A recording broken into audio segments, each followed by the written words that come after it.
Les mêmes frappes, les 7 et 8 juillet. Pour la presse américaine et européenne, une riposte légitime après que l'Iran a attaqué 3 navires commerciaux dans le détroit d'Ormuz. Pour les médias iraniens, relayés par la presse serbe et roumaine, une violation d'un accord de paix en vigueur entre Washington et Téhéran.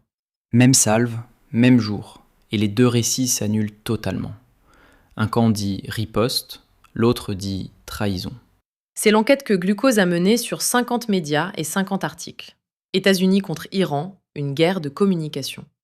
La question centrale, dans quelle mesure la couverture de ces événements diverge entre les médias occidentaux et le reste du monde? Et ce qu'on a trouvé dépasse le simple « qui a commencé ».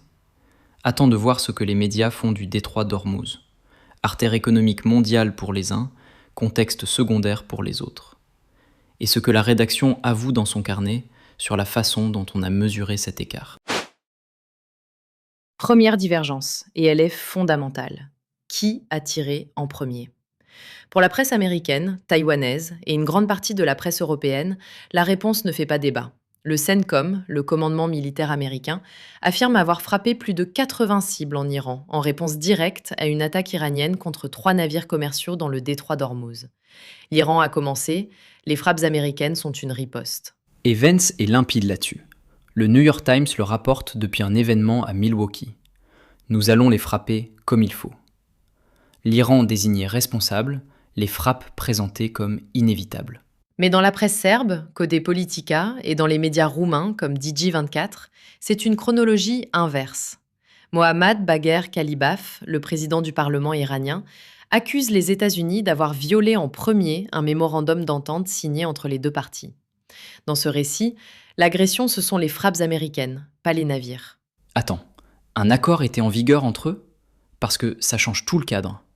Si Washington a rompu ce mémorandum, les contre-attaques iraniennes sur les bases américaines au Bahreïn et au Koweït, c'est pas une escalade, c'est une réponse. C'est ce que Didi24 enfonce, en citant le vice-ministre iranien des Affaires étrangères, Kazem Garibabadi. Les déclarations de Trump ne démontrent pas la force, elles reflètent pour lui l'échec de la politique américaine. Donc le New York Times cadre les frappes comme une riposte à une agression iranienne sur des navires. Politica, en Serbie, relaie Téhéran. Les États-Unis ont violé un accord en vigueur. Mêmes événements, deux agresseurs désignés, opposés. Et cette divergence de chronologie, elle détermine tout ce qui suit. La presse taïwanaise et norvégienne documente les deux mouvements presque en temps réel. Les 80 cibles frappées par le CENTCOM, la contre-attaque immédiate de la garde révolutionnaire iranienne. La factualité des événements est à peu près partagée. Mais le prisme, qui était l'agresseur, qui se défendait, chaque espace médiatique le tranche selon ses propres repères. Et si on zoome sur cette carte des frappes, CNA à Taïwan détaille les 80 cibles militaires, c'est des systèmes de défense aérienne, des radars côtiers, une 60aine d'embarcations armées de la garde révolutionnaire. Le chiffre est partagé. Ce qu'il couvre, c'est là que ça se complique. La riposte iranienne, même chose, documentée partout pareil. La garde révolutionnaire revendique immédiatement, Liberty Times en temps réel, missiles et drones sur les bases américaines au Bahreïn et au Koweït. Et des explosions entendues à Sirik et Bandar Abbas, deux villes portuaires iraniennes sur la côte du Détroit, relevées par NRK, d'après l'agence Mizan. Et là, les prismes s'écartent. CNA et la presse occidentale retenue cadrent les 80 cibles comme données opérationnelles, opérations militaires, point. Digi24 relaie Téhéran. Les déclarations de Trump et Vance ne démontrent pas la force, elles reflètent l'échec de la politique américaine. Même arsenal de faits, de lectures. Et dans la couverture retenue, le coût humain dans ces zones côtières reste en marge des deux côtés. On documente les opérations ou on conteste les déclarations. Les populations de Sirik et Bandar Abbas, elles ne sont le centre du récit, ni d'un côté ni de l'autre. Même guerre. Chaque camp éclaire ce qu'il veut. Et ce que chaque camp choisit d'éclairer, ça vaut aussi pour les mots du président lui-même. Le New York Times rapporte Trump au sommet de l'OTAN en Turquie. Quelques heures après que l'Iran a frappé les bases américaines au Bahreïn et au Koweït, il souligne lui-même l'incertitude autour du cessez-le-feu. Frapper et garder la porte ouverte, les deux à la fois. Et Rutte, de son côté, Deutsche Welle le cite directement, les frappes américaines étaient absolument nécessaires. L'OTAN s'aligne. pas de fissure visible. C'est précisément ça que Téhéran refuse. Digi24 rapporte le vice-ministre Gharib Abadi. Les déclarations de Trump ne démontrent pas la force. Elles reflètent l'échec de la politique américaine. Donc d'un côté, la presse occidentale lit la même posture comme de la fermeté, soutenue, légitimée par l'Alliance.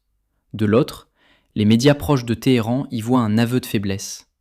Et la question, comment négocier sous les bombes, dans la couverture retenue, aucun des deux pôles ne l'affronte vraiment. Et ce même bras de fer, il a un ancrage géographique très précis, le détroit d'Ormuz. Attends de voir comment les récits s'y opposent. On y arrive. Hormuz. La presse taïwanaise et les médias américains le cadrent pareil. CENTCOM a frappé plus de 80 cibles, des systèmes de défense aérienne, des radars côtiers, en réponse à des attaques iraniennes sur 3 navires commerciaux. Le récit, c'est sécuriser les routes maritimes.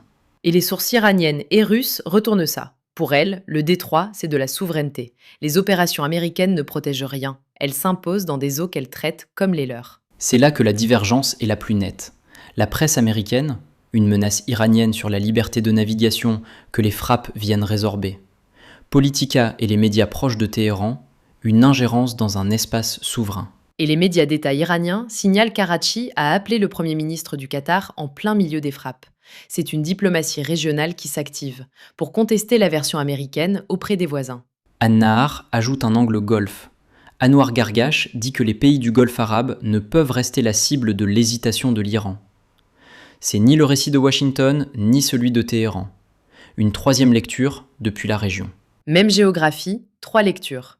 Route commerciale à sécuriser, espace souverain à défendre ou zone de tension dont les voisins paient le prix.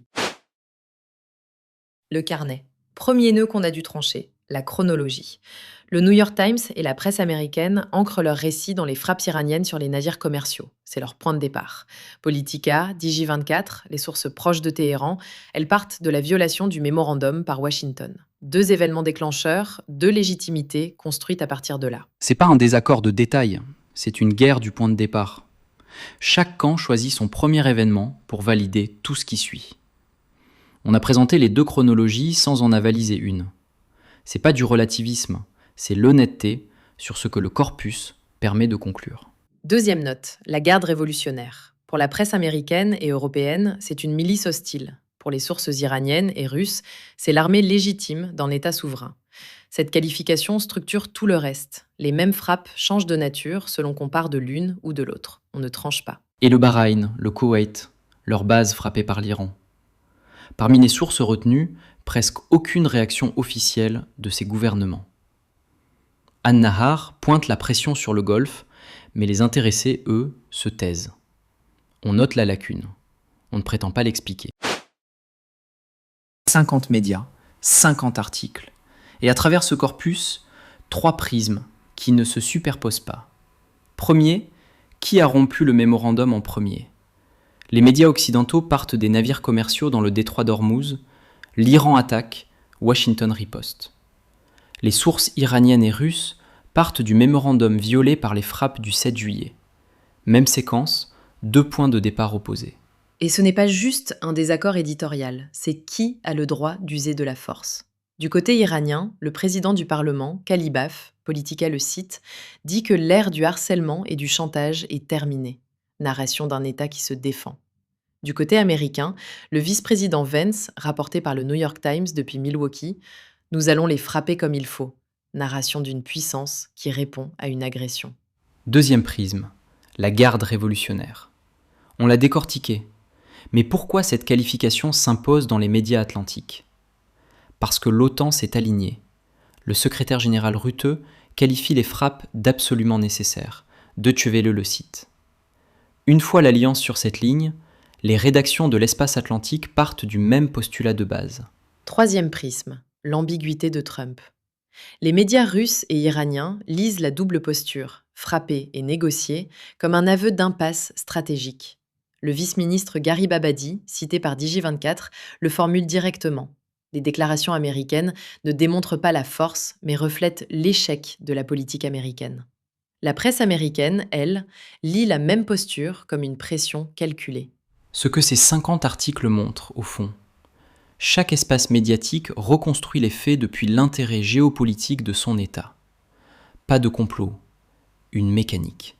C'était la question de départ. Est-ce que la couverture de la crise américano-iranienne diverge vraiment selon les espaces médiatiques? On a mis les cadrages face à face. Presse occidentale et américaine, une pression calculée, Trump qui pilote. Médias russes et iraniens, un échec stratégique, une Amérique qui improvise. Même événement, deux récits irréconciliables. On ne tranche pas. Les pièces sont là, à vous de les assembler. L'enquête complète, les 50 articles, les fiches médias, tout est sur glucose.press.